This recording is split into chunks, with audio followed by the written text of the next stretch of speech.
Welcome viewers. Today in this lecture we will be discussing about an overview of type 2 organizational theories. So, the learning objectives here is how human relations, the learning objectives is describing type 2 theories or what we generally call the neoclassical theories. In this we will be discussing about the human relations approach, Hawthorne experiment, behavioral theories, Maslow's theory of motivation, McGregor's theory X and theory Y, and Warren Bennett's death of bureaucracy. So, objective of type 2 theorists or the neoclassical theorists uh, shifted their focus from the rigid structures of classical theories to include the human element in organizations, the concern for employees, their well-being, with key figures like Abraham Maslow and Douglas McGregor. They have emphasized on motivation, human relations and job satisfaction of employees. So, this period saw the development of human relations theory, which studied how social and psychological factors influence work performance. Their concern was human relationship in the workplace. As we have already discussed about various types of theories with the evolution of management concept, type 1 theorist which focused on mechanical efficiency, type 2 theorists major concern is people and human relations, and type 3 theorists have focused on contingency designs, type 4 theorists focused on mathematical and statistical models. And these are all based on various metaphors. Machine metaphor is the prime concern or the perspective of managers in the first phase of in the classical theories, where organization was considered as a closed system. The type 2 theorists focus is organization is like a living systems metaphor. So, with this background we understand what is type 2 theory and why there is a focus on human relations movement, people and human relations. So, it is more about the social systems metaphor or the living beings metaphor. The factors that would create effective human relations, that is individual, how they behave in a group or individuals and groups, the manager subordinate relationship, and the third factor is the social and the psychological factors in the workplace. Theorists are Elton Mayo and Hawthorne studies, Chester Barnard and cooperative systems. Then we will focus on Douglas McGregor and his focus on theory X and theory Y. Warren Bennis discusses about the death of bureaucracy. Other management practitioners who have discussed about human relations movement is Mary Parker Follett, who considered workers as humans. Chester Barnard has also given his views on social and psychological needs. So, human relations movement emphasizes on organizations are not technical systems, they are like social systems, they are like societies where people are motivated by their needs, the biological, physiological needs and some higher order needs. People may not behave in a logical or rational manner. People depend on each other, there is cooperation in the workplace and their behavior is determined by the society or the social context. The attitude and performance of workers are determined by the informal work group.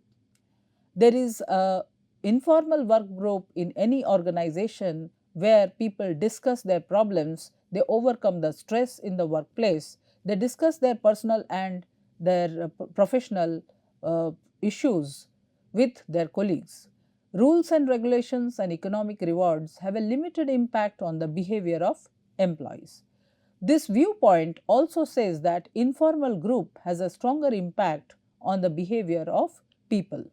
So, emphasis is given on social needs, focus on workers, not on the techniques, and emphasis is also given on management skills rather than the technical skills. These theorists have also given a focus on group dynamics rather than the concern for individual alone.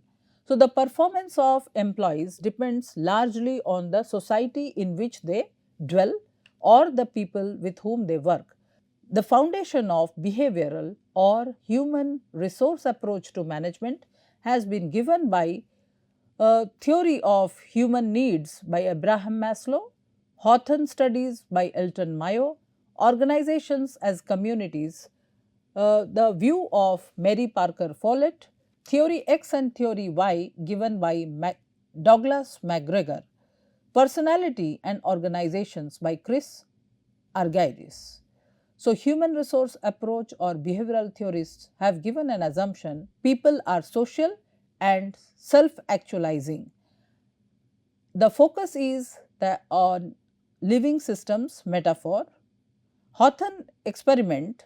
In 1927, the Hawthorne experiments were designed by Western Electric industrial engineers Elton Mayo and his associates to examine the effect of illumination or light on the level of workers' productivity. This experiment was carried in the time period 1924 to 27, and it was found that the social norms of the groups were the key determinants of individual behavior. The Hawthorne effect, the possibility that workers receive special attention will perform better. Hawthorne studies few other features are this study examined how economic incentives and physical conditions affected workers' output. Psychological factors influenced results, social settings and human relations. So, a series of experiments have been carried out to see the impact of economic incentives, the physical conditions and its impact on workers' productivity, the concern of psychological factors and its impact on results, the focus on social settings and the relationship in the workplace, and they have manipulated physical work conditions to assess impact on output. They have also designed to minimize the psychological factors of previous experiments. Mayo and his colleagues have concluded that new social settings led workers to do good job. Good human relations led to higher productivity. So, Hawthorne studies have focused on employee attitude and group processes. Some things satisfied some workers, but not others.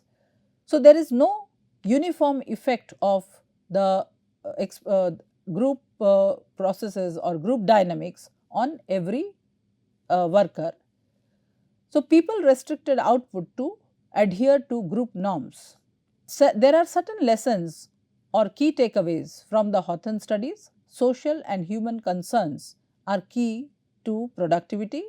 Hawthorne effect, people who are singled out for special attention perform as expected. Results of Hawthorne studies, workers did not respond to the classical motivational approach like economic incentives as suggested by Taylor. Instead, they wanted to be accepted by their group. It helped managers to understand their organizations are not just formal arrangement of different functions, but representatives of social systems. Hawthorne studies paved the way for human relations movement. The next group of researchers, Mary Parker Follett, have considered organizations as communities, groups and human cooperation. Groups do not Groups allow individuals to combine their talents for a greater good. Organizations are cooperating communities of managers and workers. Organizations are places where people can share their experience, they can share their problems. Managers' job is to help people cooperate and achieve an integration of interests.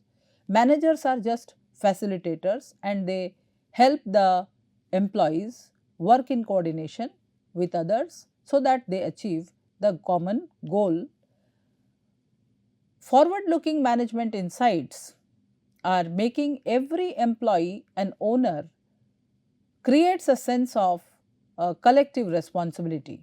So, the focus is on having a collective sense of responsibility or ownership towards organizations, which is a precursor for the employee ownership, gain sharing, profit sharing concept, which has been further adopted in organizations. The other concern is business problems involve a variety of interrelated factors. The business problems are not just because of one factor, but there are series of factors, there are series of interrelated factors or variables which have led to the problems in the organizations. This thought is a precursor of systems thinking, or this has resulted in the concept of systems thinking. Private profits relative to public good. So, the focus is on thinking of public or collective good of organization rather than concern for self interest. So, which has given a precursor to the managerial ethics and social responsibility concept. Further, we can also see the Maslow's theory of human needs. A need is a physiological or psychological deficiency of persons. A need is a physiological or psychological deficiency of a person, and every individual tries to fulfill those needs. Those needs are physiological, safety needs, social, self-esteem and self-actualization needs. These needs are present in every employee. When an employee joins, he has several needs and he is motivated by those needs. Some needs are being fulfilled by the organization. Organization takes care of those needs like physiological, safety needs, social needs by providing a conducive environment, and further needs, the higher order needs are once the primary needs or the lower order needs are satisfied, then the individual looks for satisfaction of their higher order needs. Higher order needs are esteem needs and self actualization needs. So, physiological needs are most basic needs or basic needs of human, every individual, need for biological maintenance, food, water, physical well-being. Organization takes care of providing the physiological needs of an individual. So, Maslow's hierarchy of human needs talks about physiological needs, most basic of all human needs, needs for biological maintenance, food, water and physical well-being. This is the primary need of any individual. Then need for safety, which is need for security, protection and stability in the events of day-to-day life. Social needs are need for affection, sense of belongingness in one's relationship with other people. As Maslow has also given this thought that self-esteem need is the need for esteem in the eyes of others or respect in the eyes of others, prestige, recognition, need for self-esteem, personal sense of competence or mastery, and the last need is self-actualization needs. Highest level need for self-fulfillment to grow and use your competencies to the fullest and most creative extent. So, Maslow says that every individual has all these needs in himself or herself. Every individual has all these needs and they are in the order of hierarchy. However, later on it was also Maslow says that all these needs are prevalent in the individuals in the order of hierarchy. Physiological, safety and social needs are the lower order needs, and self-esteem and self-actualization needs are the higher order needs. This concept is prevalent in the human relations movement, and with the prime objective that an individual is motivated by the needs. Individual's needs guide an individual or a person to move towards the goals. So, an organization motivates employees by taking care of these needs, by providing certain necessary conditions so that the employees' needs are being met. There is no gap between what an individual wants and how the organization provides those conditions. For example, physiological needs by taking care of food, shelter and taking care of physical well-being by giving them the medical facilities, and shelter by giving them residences in the residence, taking care of their food by giving them a salary, which is competitive compensation packages. Safety needs are taken care of when you give them protection by certain rights and protection through certain laws, rights, industrial relations, or giving them equity and taking care of equity and well-being. So, all these needs have been taken care of by the organization through the industrial by certain rights like medical facilities are given. There is no difference between men and women. So, there are industrial laws which protect and safeguard the interest of individuals. Social needs are the workplace is so conducive. There are some informal and formal meetings where people meet other individuals, they can share their woes, they can share their experiences. And self-esteem needs is when you interact, when an individual is given responsibility and he is able to achieve those goals, he is given some responsibility, certain goals, and he is able to achieve those goals. So, he is gaining respect in the or garnering respect in or prestige, recognition in the eyes of others. So, need for self actualization needs is highest level need for self fulfillment to grow and use those abilities. An individual or a person working in the organization by taking different responsibility takes up, he or she is learning in different positions, and in slowly the person is gaining competency. Is when the person is growing in the organization, all the needs have been fulfilled. So, finally, the person is in the self actualization stage, in the position of giving back to his society, that is people who are working under him, or to the colleagues who are younger colleagues who are joining in the organization, so they can learn from that person.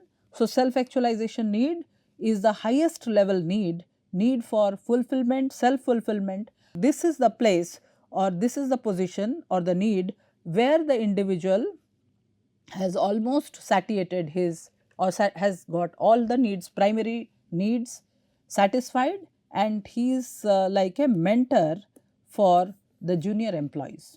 So, Maslow's theory of human needs, basically the concern is a satisfied need is not a motivator of behavior. Progression principle talks about a need becomes a motivator once the preceding lower level need is satisfied. Both the principles cease to operate at self actualization level. Douglas McGregor is the next management practitioner who says Douglas McGregor has given a concept of theory X and theory Y. McGregor posited two views of human beings: theory X, that is a negative view about employees, and theory Y, which is very having a positive view about employees. So, McGregor has given two views, dominant views of theory X and theory Y. Theory X perceives employees dislike to work and avoid work, they are complacent, they resist any kind of change, they must be forced, threatened or controlled to achieve desired goals. Employees are responsible and seek formal direction. There has to be a formal direction. Place security above all other factors associated with the work and will display little ambition.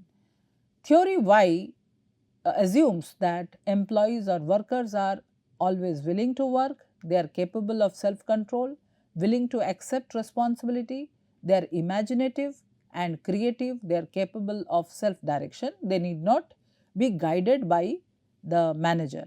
So, implication of theory X and theory Y is managers create self fulfilling prophecies.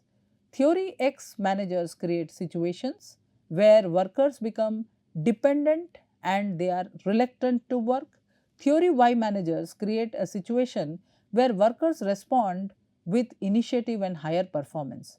So, these two theories have a different conclusion, conflicting conclusion. Theory X says that people need to be led, they depend on their managers and they have a reluctance to take initiative. Employees will take initiative and employees can drive their performance, and managers need not closely supervise. So, the control is mostly given to the employees who are working. So, this has given the concept of empowerment. The central notion of empowerment and self management has emanated from the theory Y concept. This theory X and theory Y given by McGregor has given emphasis on the relationship between leader and the members. The leader member relationship in the workplace is depicted by the theory X and theory Y. So, theory X says that leader's role is to guide employees, or leader will exercise control over employees in order to get the desired objective. Theory Y says that manager empowers the subordinates, and subordinates take control over the work. So, these concepts have given rise to different types of management styles: autocratic, laissez-faire and democratic leadership styles. So, and the focus is on how managers can derive, or how managers can influence people to work.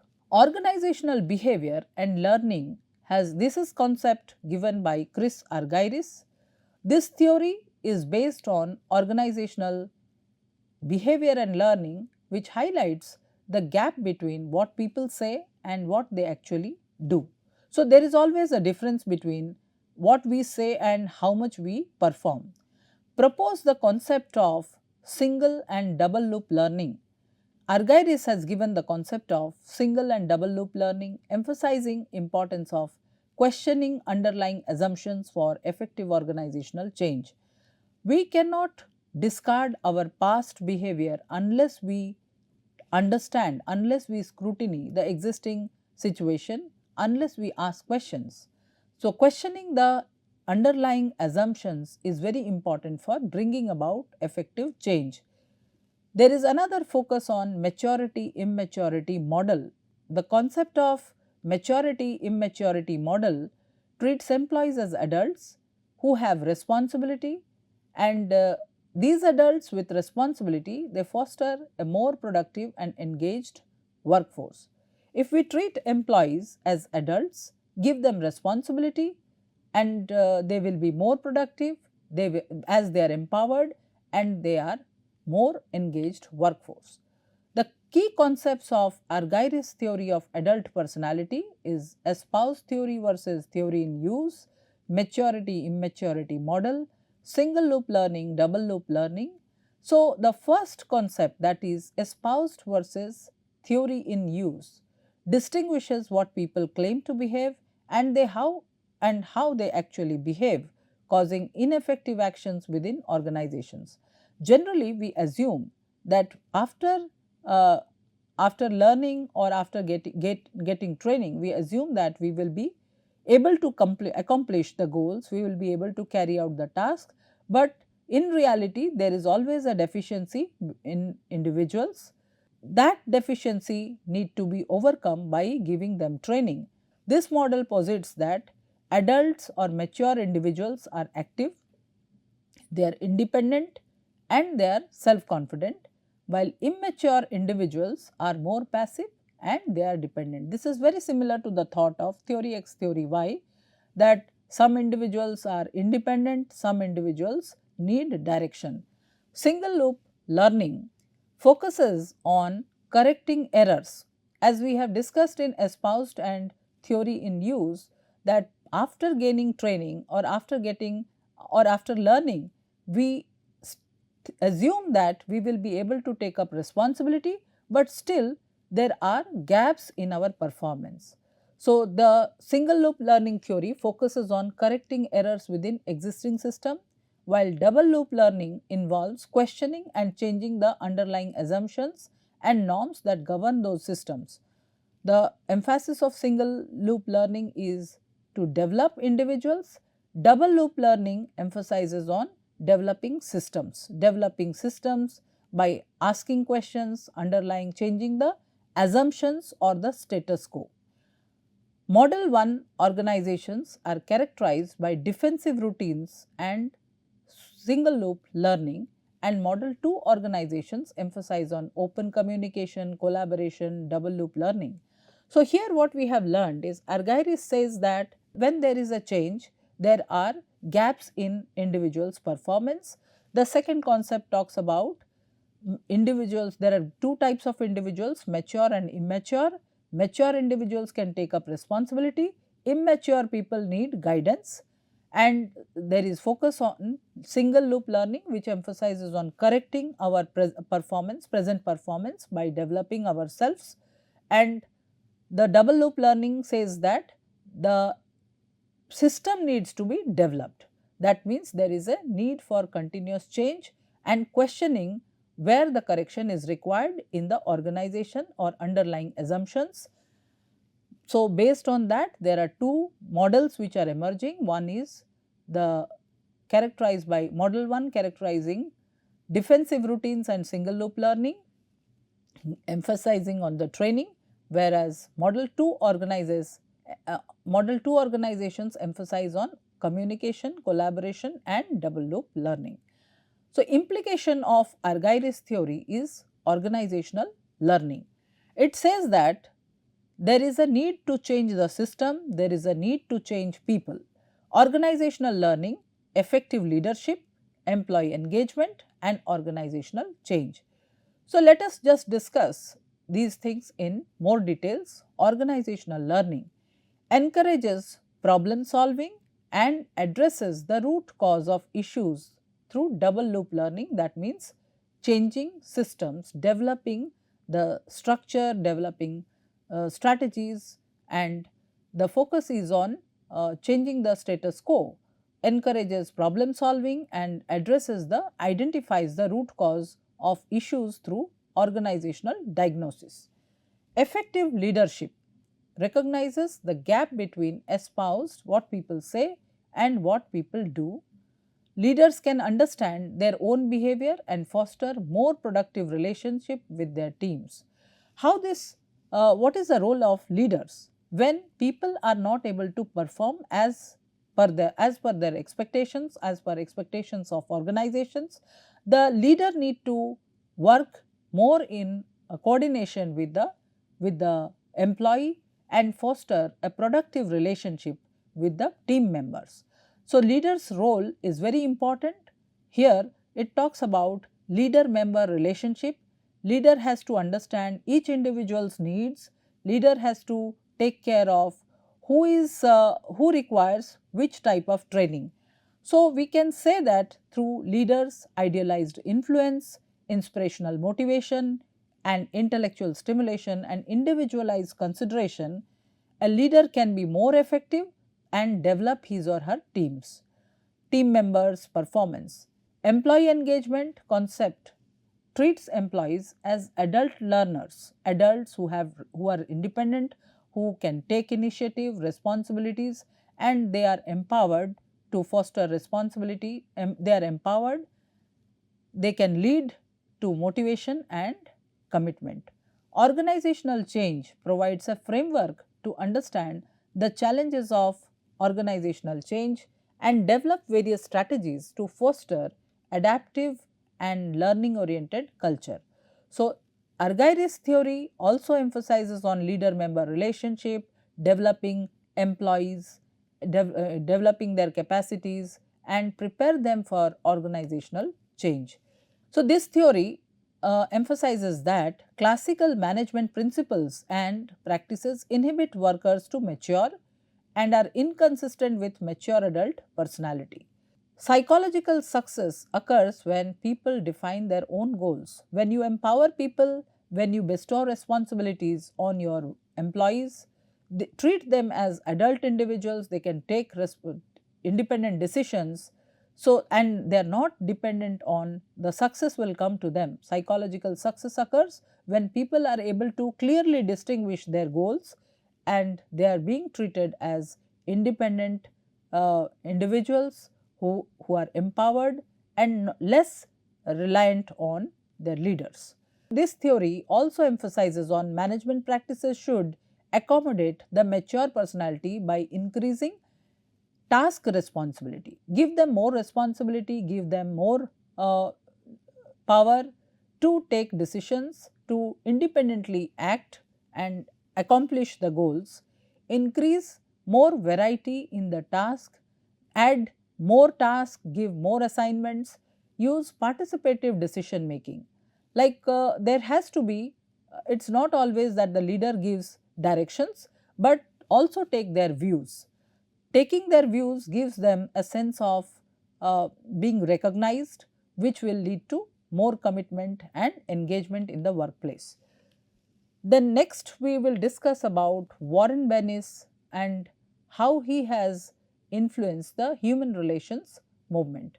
Warren Gamaliel Bennis was dominant management scholar, American scholar and an organizational consultant, widely regarded as pioneer in the field of leadership studies.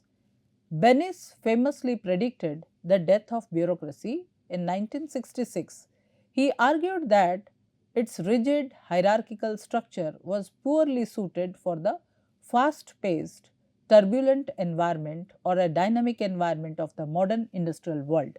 He believed bureaucracy's focus is on stability and rules stifled the innovation, flexibility, and human potential necessary for organizational success in a rapidly changing landscape.